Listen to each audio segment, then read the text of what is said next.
Welcome back or welcome to my channel. My name is Taylor and today we're going through all of the queer books left on my physical TBR as of today, Father's Day, June 15th.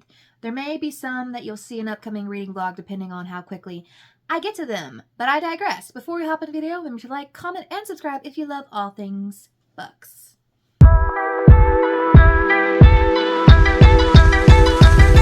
The lighting this morning is questionable. The rain that we were supposed to get yesterday to help rain on our president's parade seemed to did not come here like it was promised, but it came today. So, I mean, you could have come earlier. Although to all the protesters, I'm glad that they weren't all, rained on. So, to each their own, but we're getting off topic. Today we are talking about all the queer books left on my physical TBR.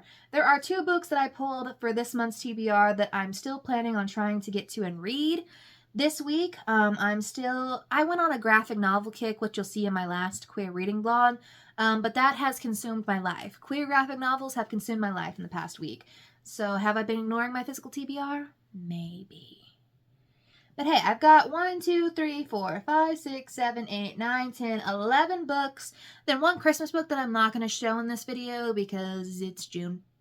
So technically 12, but I'm going to be talking about 11 right now. So let's go ahead and hop into all the books that I still have left on my physical TBR, or at least all the queer books I have left on my physical TBR.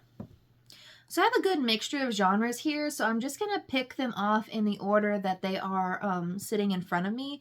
So there's really no rhyme or reason to how I'm doing this. First up, The Fake Dating Game by Timothy Janofsky. This is his first book with the Harlequin Afterglow print.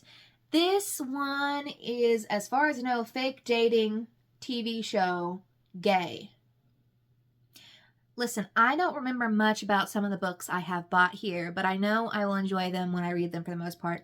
Timothy Janofsky, I have planned on here to read one of his other books this week that I've been putting off, but this one, he wrote one of my favorite queer books of all time, Never Been Kissed. I talk about it a lot. I feel like no one's going to be surprised by that.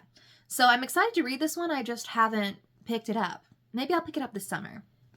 Then we have Where Sleeping Girls Lie by Frida Abike Ayamide. They are the same author of Ace of Spades, which was a queer thriller that I ended up giving 4.75 stars for, and I feel like a lot of people liked that one. This one I know is boarding school, bisexual, roommate disappear/murder situation, so I'm excited to see this one. It is long-ish. I know everyone says that this one isn't necessarily as good as her first thriller, but hey, I'm down for a YA thriller if you're going to give me one. I've been enjoying those this year. Then we have The ABCs of LGBT Plus by Ashley Mardell. It is just a cutesy short little queer nonfiction. I like having queer nonfiction on deck. 1, to recommend to people who want to learn a little more, but I also like to keep educating myself and constantly reminding myself of our history, our culture, and all the things that keep growing because, you know, you can always stand to learn a little bit more about yourself and the people around you, which I feel like nowadays people having reading comprehension and just like the ability to try and understand people is kind of low. But I don't know if I'll get to this week or not. I have already read 1 queer nonfiction this month, and I usually just read 1 nonfiction a month, but we'll see. Sorcery of Small Magics by Maiga Ducey. I hope her name is not MAGA. That would be awful. But this one is gay, like sorcerer situation. So essentially, someone conjures up a bad spell that needs to get fixed. So now these 2 have to go on a little journey to kind of fix that situation. I think it's little enemies/rivals to lovers, cozy fantasy vibe, and it's gay. So I got this a while ago, and I just haven't been necessarily as intrigued to read it. This one, it might be more of a fall time read, because I'm not a huge fan of cozy fantasy, but sometimes in the fall, something about that cozy witchy vibe really hits. Then, you've probably seen, I read Some Shall Break last month by Ellie Marney, so I'm going through her backlist right now, and this is The Killing Code. This one is specifically sapphic. None Shall Sleep and Some Shall Break aren't explicitly queer, but there is mention of possible queer characters in there. So, this one is interesting. So she writes historical thrillers. This is taking place during World War II, following female code breakers in the midst of a serial killer killing off young women in Washington, D.C. So these code breaker women, girls get together to try and discover who is causing this. And, you know, some sapphic relationships supposedly ensue. Obviously, I am a Heartstopper fan, and it ends next year, so we're going through Alice Oseman's backlist. We have Loveless and I Was Born for This. These are the two left in the backlist that I haven't read. I don't know anything about them. I know they're queer, and there's likely going to be some asexual representation in both of them, as well as depression representation, because the other two I read, Radio Silence and Solitaire, dark, heavy on that depression and life circumstance situations. So I'd be surprised if these two didn't in fact include something around that.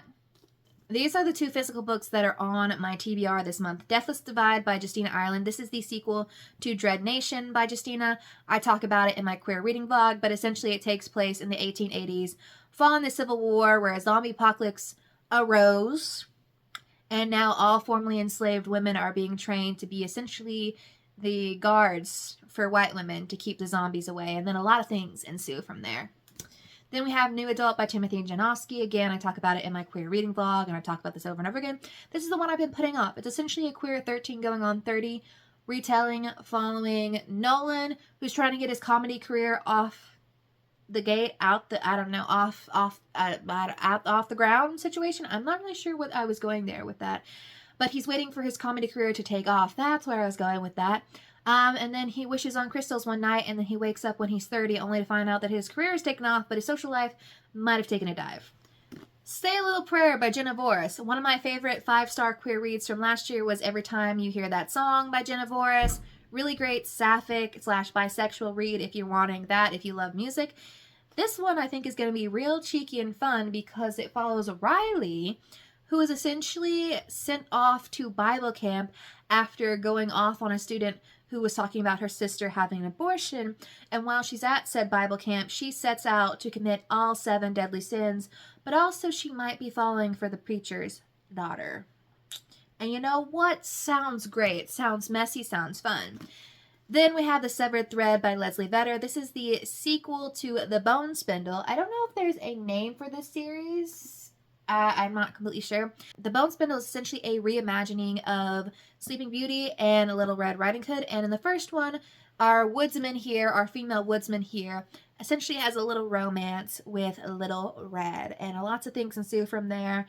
I talk about it more in, I don't know when I last mentioned it, but there's probably a video where I talk about it a lot there. But I'm excited to see where the sequel takes us. I do believe this is a trilogy. So, yeah. I also saw that the trilogy, the first 2 books are relatively the same size, and apparently the last book is, tiny. So I don't know how that works itself out. But hey, that is the last book on my physical queer TBR. Let me know what books I should be picking up as soon as possible, because I know there are some books that y'all must be interested in, or what queer books do you have set to be read before Pride Month's up, and I will see y'all in the next month.